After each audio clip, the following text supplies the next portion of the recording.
Ramadan. Assalamualaikum warahmatullahi wabarakatuh.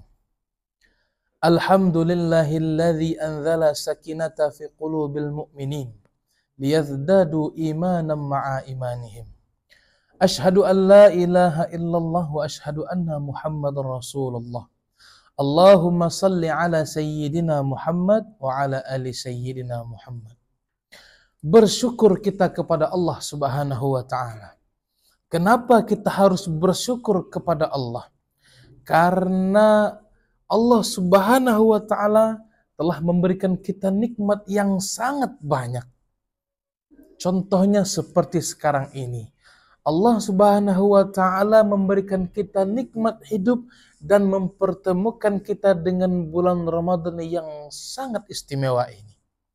Salawat beriringkan salam. Allahumma salli ala sayyidina Muhammad wa ala ali sayyidina Muhammad. Encik, tuan dan puan sahabat kurma dimanapun anda berada. Sekarang kita berada di bulan Ramadan. Yang mana bulan Ramadan ini disebut dengan Sayyidus Syuhur atau kepala dari bulan. Ketua dari berbagai bulan. Dalam setahun ada 12 bulan yang kita ketahui. Tetapi yang dipilih untuk menjadi ketua adalah bulan Ramadan. Kenapa bulan Ramadan ini dijadikan ketua oleh Allah Subhanahu wa taala? Karena di dalam bulan Ramadan itu sangat banyak keistimewaan dan keberkahan yang Allah berikan kepada kita. Salah satunya seperti kata Allah Subhanahu wa taala, "Syahrul Ramadhan alladzi unzila fihi al-Qur'an, hudan lin-nas wa bayyinatin minal huda wal furqan." Di bulan Ramadan inilah Al-Qur'an diturunkan. Untuk siapa? Untuk petunjuk bagi manusia. Maka di bulan Ramadan ini dianjurkan juga memperbanyak membaca Al-Qur'an. Karena di bulan Ramadan inilah Al-Quran itu diturunkan.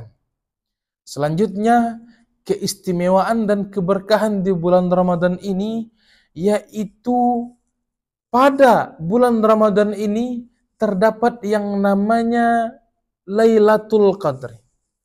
Lailatul Qadri khairum min alfi syahri. Yang mana bulan Ramadan itu terdapat Lailatul Qadar. Dan Lailatul Qadar itu sendiri lebih baik daripada 1000 bulan. Begitu kata Allah Subhanahu wa taala. Kalau kita jumlahkan, 1000 bulan itu setara dengan 83 tahun. Dan kalau kita fikir-fikir, jika kita lihat di zaman sekarang ini, tidak banyak dari manusia dan hanya sedikit dari manusia yang umurnya sampai kepada 83 tahun. Tetapi jika kita menemukan atau mendapatkan malam Lailatul Qadar, kita seperti hidup selama 83 tahun. Begitu indah keistimewaan Lailatul Qadar yang hanya terletak di dalam bulan Ramadan. Selanjutnya keistimewaan dan keberkahan yang diberikan oleh Allah Subhanahu wa taala, yaitu kata Nabi Muhammad sallallahu alaihi wasallam, "Iza jaa Ramadan futihat abwabul jannah wa ghulliqat abwabun nar wa suffidat as-sayatin." Di dalam bulan Ramadan ini Allah membukakan pintu-pintu surga. Allah menutup pintu neraka. Bahkan Allah membelenggu setan-setan yang ingin menggoda umatnya. Apa maksud dari hadis tersebut? Allah Subhanahu wa taala memberikan kesempatan yang sangat luas, kesempatan yang sangat besar supaya kita bisa beribadah dan meningkatkan ibadah kita kepada Allah Subhanahu wa taala. Selanjutnya, keistimewaan dan keberkahan bulan Ramadan, kata Nabi Muhammad sallallahu alaihi wasallam, "Man shama Ramadhana imanan wa ihtisaban, ghufira lahu ma taqaddama min dhanbi." orang yang menjalankan ibadah puasa di bulan Ramadan dengan penuh keimanan, yang hanya mengharapkan pahala dari Allah. Artinya yang hanya mengharapkan ridho dari Allah Subhanahu wa taala. Tidak memperdulikan omongan-omongan manusia. Saya hanya mencari pujian dari manusia. Bukan seperti itu.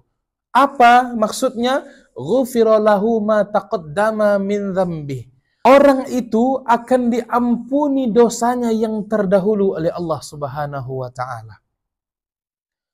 Selanjutnya kata Nabi Muhammad sallallahu alaihi wasallam, keistimewaan dan keberkahan di bulan Ramadan ini, salah satun la turaddu da'watuhum.